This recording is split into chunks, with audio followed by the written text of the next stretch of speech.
nag-experiment kayo ng iba't ibang strategies, pamamaraan, ganyan, para umangat and hindi naman kayo mabibigo, mga kapiksi.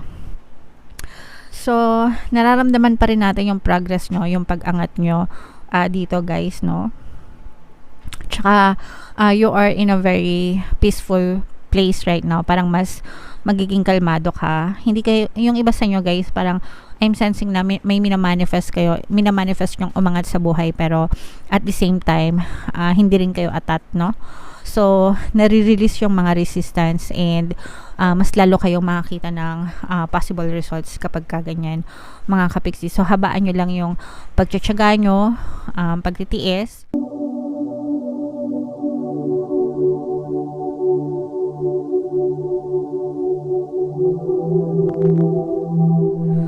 Hello guys, hello Cancer, welcome back to Pinay Pixie Tarot. Ang pamagat ng ating episode for tonight is fourth quarter kapalaran para ngayong October to December, guys, para sa Cancer, Sun, Moon, Rising Sign, and Venus.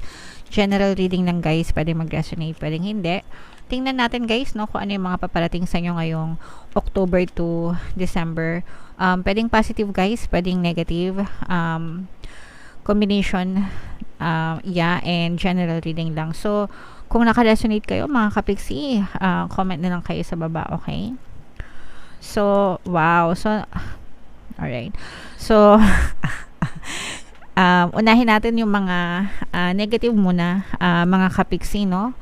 For some of you, medyo nagkakaroon kayo ng konting difficulty or konting struggle pagdating sa inyong relationship, guys. Pwedeng non-romantic relationship or pwedeng romantic relationship. And ang reason yan is due to lack of appreciation. So, parang hindi na appreciate ng partner mo or ng SP mo, specific person mo, yung iyong mga effort pagdating sa relationship. Parang yung iba sa inyo, I'm sensing na you are being taken for granted, no? Parang feeling nyo tinitake for granted kayo, being ignored, being pushed away, hindi masyadong pinagbubusan ng atensyon, ng panahon, ganyan-ganyan. For some of you, I'm sensing na medyo nagsiself-pity rin kayo, begging for attention from your partner or specific person. So, probably, baka busy lang yung person nyo, baka masyadong maraming trabaho or may mga pinagkakaabalahan, ganyan. Pero, siguro, makipag-usap na lang kayo ng maayos and iset nyo yung expectation sa bawat isa. Tanong mo sa kanya kung bakit gano'n, 'di ba? And then sabihin mo yung mga expectations mo and itanong mo rin sa kanya yung mga expectations niya from you, tapos mag-agree kayo, 'di ba? Magkaroon ng certain agreement para maging harmonious yung relationship nyo.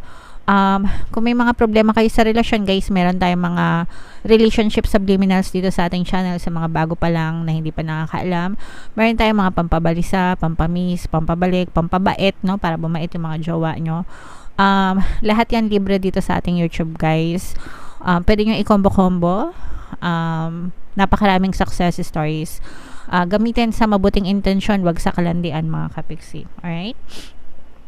Pero, aside from that, mga kapiksi, ito naman yung mga good news, no? Bago pa pala yun, meron pa palang isa. Maaari kayong maka-experience ng konting bagyo, guys. Konting bagyo, pag sinabing bagyo, konting pagsubok, ganyan. Sa buhay. So, challenges, troubles. Normal naman yon sa ating buhay, pagbahagi ng buhay natin yung mga pagsubok, guys. So, wag kayong masyadong matakot or mag-alala, malalampasan nyo rin yan. Yung iba, guys, literal na baka bagyuhin, no? So, mag-ingat na lang sa mga bagyo kasi panahon ng bagyo pa eh. Panahon pa ng tag-ulan itong season na to. So, baka daanan ng matinding bagyo yung lugar nyo, as in literal na bagyo. So, medyo mag-ingat na lang kayo. Maghanda, mga kapiksi. Alright? On the good side, guys, no? Very progressive yung buhay nyo, lalo na sa kaperahan. Meron kayong mga opportunities na pwedeng i-consider na dadating sa inyo, guys. Tapos itong mga opportunities na to, maaaring magdala ng magandang progress pag-unlad, pag-asenso, and maaaring umangat yung inyong kaperahan, kabuhayan dahil dito sa mga opportunities na to. So, the fact na may mga opportunities na pumapasok, ibig sabihin, unti-unting nawawala yung mga money blocks nyo. Unti-unti kayong uunlad at aasenso. So, ang susi dito is maging persistent, guys, no? Walang naging successful ng overnight. Kailangan yan sinatsaga hanggang sa talagang makita kayo ng resulta and maabot nyo yung tuktok ng tagumpay. Pero, napakaganda ng daloy ng pera sa inyo, mga kapiksi, okay? And, syempre, ano to bare months, di ba? Kasi October, November, December, di ba? So, natural lang na talagang may mga pera na maaring pumasok sa inyo. Yung iba, I'm sensing na maaring may magbigay ng financial help, tulong sa inyo. And parang marami kayong hawak na pera, mga kapiksi. So, i-mine nyo na tong mga pera na to. Comment nyo na mine money o kaya money come to me, mga kapiksi, kasi parang yung iba sa inyo feeling ko literal na magbibilang kayo ng pera ngayong October to December, no? So guys, money come to me, comment nyo sa baba, money come to me, palagi ako may pera and palagi ako nagkakapera para talagang dumami yung pera sa inyo, guys, and madali nyo lang ma-attract yung kaperahan. Okay? Alright. So, comment down below, Cancer, if naka-resonate kayo dyan. Tingnan natin, guys, yung mga paparating sa inyo. Ngayong October to December, shuffle ko to. Hanapin ko yung energy ng Cancer. Habang sinashuffle ko to, guys, panoorin nyo muna tong video natin regarding sa ating paano mag-manifest ng abundance video course. Kapiksi, sawa ka na ba sa mga struggles at hirap sa buhay mo? Masipag ka ba at masikap sa buhay ngunit hindi ka pa rin umaasenso? Ilang beses ka na bang nag-attempt magnegosyo at mag-invest pero palagi ka pa rin nalulugi? Sa pagkakataon na ito ay maaaring may subconscious beliefs ka na nagiging balakid sa iyong pag-unlad at pagyaman. Introducing, paano mag-manifest ng abundance video course. Dito ay matututunan mong ma-overcome ang mga balakid mo para tuluyan ka ng umunlad, umasenso, sumagana, maging matagumpay, successful at maswerte sa iyong kabuhayan, pera, trabaho, negosyo, salapi at kaperahan ng bonggang-bongga. Dali, mag-send na ng email sa pinoypixitaro@gmail.com at simulan na ang iyong pagyaman ngayon. Alright, so Cancer, mag-avail ka na ng course, guys. Sobrang ganda talaga niyan, and kapag natutunan nyo yan, talagang uunlad at aasenso yung buhay nyo. Cancer, kayo ay nirepresent ng Queen of Cups sa ating spread, mga kapiksi. So, hahatiin natin to sa tatlong spread dahil 3 months, no? Pero anytime sa loob ng 3 months, guys, pwede nyo siyang ma-experience. So, wow. So, may mga mag-end na cycle sa buhay nyo. Ito yung mga cycle ng problema, mga challenges, mga pabigat sa buhay nyo. Tapos kapag nag-end to, panibagong chapter, pero level up na chapter sa buhay nyo. Parang ano lang kayo, guys, nag-games, di ba? Mahilig ba kayo mag-games or naglalaro ba kayo ng games? Di ba kapag na-complete nyo na yung level 1, susunod nun, level 2, level 3, ganyan. Tapos bawat level, pahirap ng pahirap, pero palaki yung premyo, yung jackpot, ganyan. Tapos sometimes nag-a-acquire pa kayo ng mga panibagong skills, panibagong knowledge, di ba? Mga bagong tools, mga bagong, I don't know, kung anek-anek, di ba?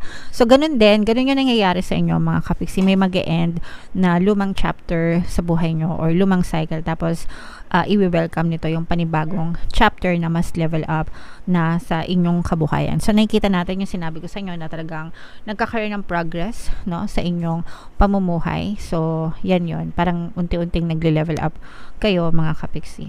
And, nakikita natin sa inyong relationship, di ba sabi natin na nagkakaroon ng konting parang natitake for granted kayo sa relationship nyo or nagkakaroon kayo ng misunderstanding, miscommunication, pero nakikita natin na maaring mag-sorry or mag-offer ng apology itong person. Maaari kayo magkausap ng person mo and maaari kayo magka-reconcile, magkaayos, okay? So, Sabi ko naman sa inyo, walang hindi nadadaan sa mabuting usapan. Basta mag-usap kayo ng maayos, willing kayo, 'di ba, na makipagkompromiso sa iyong partner or specific person, maayos at maayos din ang lahat, mga kapiksi. Okay, so if you are waiting for communication from this person, dadating talaga yan. Pwede nyo guys pakinggan yung ating pampakontak na subliminal tsaka guided meditation. So, super effective guys. Talagang ina-unblock sila kahit naka-unblock na kayo. Ay sorry, kahit naka-block na kayo, i-unblock kayo ng mga person nyo para magkausap kayo. So mag-ingat kayo. Meron tayong presence ng earth signs at saka water signs, Cancer, Pisces, Scorpio. Pagka may mga alok sa inyo guys na bagong opportunity, lalo na kung negosyo or proyekto, ganyan, medyo mag-ingat kayo. Pag-isipan nyo muna ng 1,000,000 beses bago kayo umuo kasi meron tayong energy ng scammer dito, betrayal, ganyan, manloloko. So baka pagsamantalahan kayo guys. Okay lang na mag-invest, okay lang na magtrabaho, okay lang na gumawa ng mga projects, basta make sure na yung kausap nyo is legit. Mag-background check kayo or mag-check kayo, ganyan. And i-check nyo din yung mga pag-uusap nyo, mag-investigate, ganyan, para may iwasan na maloko kayo mga kapiksi. And you will become very busy. Guys, yung iba sa inyo, parang feeling ko nasa malayong lugar kayo. Comment down below if naka-resonate kayo. Parang nasa malayong lugar kayo tapos baka mga OFW, ganyan, tapos medyo nalulungkot kayo, nagkakaroon ng tawag dito homesickness, ganyan, nagkakaroon ng homesickness, no? So ano na ngayon, upgraded na yung technology, madali na lang mag-text, tumawag, mag-video call sa mga mahal sa buhay. So pag na-homesick kayo, tawag na lang kayo sa inyong mga pamilya, mga kapiksi. Kasabay ng pag-level up ng buhay nyo guys, may mga challenges na kaakibat yan. So makaka-experience kayo ng some kind of competition. Pero ito mga competition na to guys, these are friendly competition na magpapaangat pa sa'yo lalo. Okay? Kasi parang tinitingnan mo, parang yung iba sa inyo, parang I'm sensing na you're looking at your competitors, tapos parang tinitingnan nyo yung mga best practices.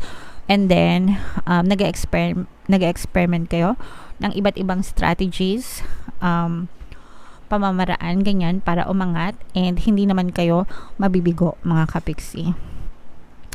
So nararamdaman pa rin natin yung progress nyo, yung pag-angat nyo dito guys, no?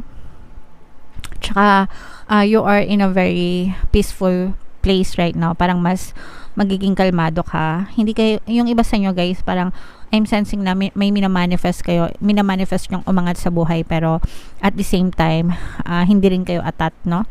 So, nare-release yung mga resistance and mas lalo kayong makakita ng possible results kapag kaganyan, mga kapiksi. So, habaan nyo lang yung pagtsatsaga nyo, pagtitiis, and talagang makakita kayo at makita ng solid na resulta sa inyong pamumuhay, mga kapiksi. Alright? Okay, so comment down below, Cancer, if naka-resonate ka sa reading mo. Ito yung ating, pwede nyo siyang panoorin ng paulit-ulit, no? October, November, December, 3 months. Tapos ibangga nyo dun sa mga monthly readings nyo, guys.